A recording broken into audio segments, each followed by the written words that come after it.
yàlla moo ko moom kenn du ko ci bokkaale kenn kon dañ ko def ci turu sëñ Touba mi fi sonne woon waaye lislaam a ko moom kon koo xam ne rek gàttañ lu nga ci day mel ni yow da ngaa nekkul ci lislaam waaye ku bokk ci lislaam kenn ëppalewu la fii wàll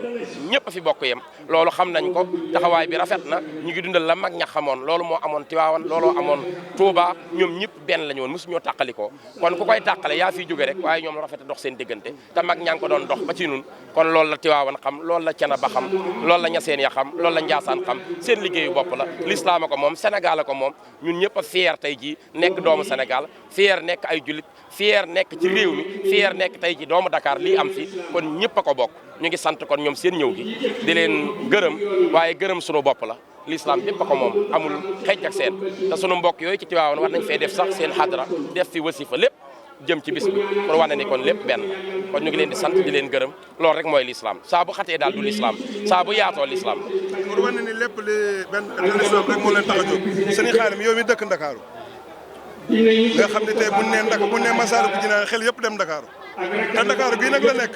fan la nekk ci Ndakaaru nag ci xolub Ndakaaru ci digg Ndakaaru yow ana yan kàddu ngay am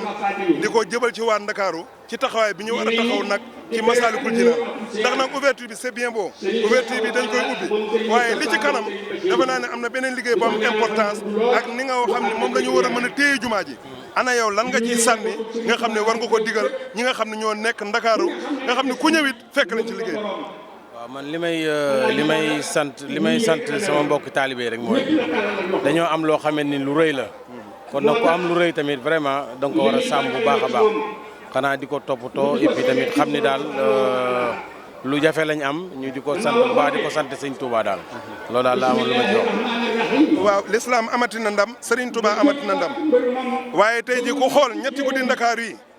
xalaat keroog bi ñu fi indee sëriñ bi dugal ko ci nekk bu xat bu lëndam lool sëriñ bi ñu xañ ko julleem xañ ko léppam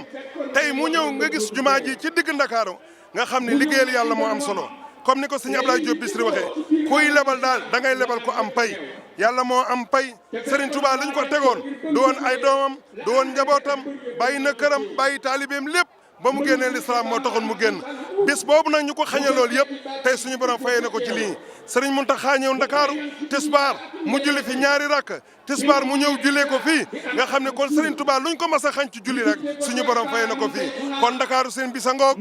julli di seen bisa ngoog bis bi nag ñu tudda Alaaji Baara xam nga ni ku teg première xeer bi te tey jii ñu koy ubbi ay njabootam ñëw toog yàlla na comme ni ko sëñ Abdoulaye Diop Bichri waxee ñu delloo ko bis boobu ñuy sant ñëpp di ñaan nag suñu borom may ñu fekk ko ci barke Cheikhul Khadim barke Alhaaji Baara ba ci kanam jërë ngeen jëf Allo Dakar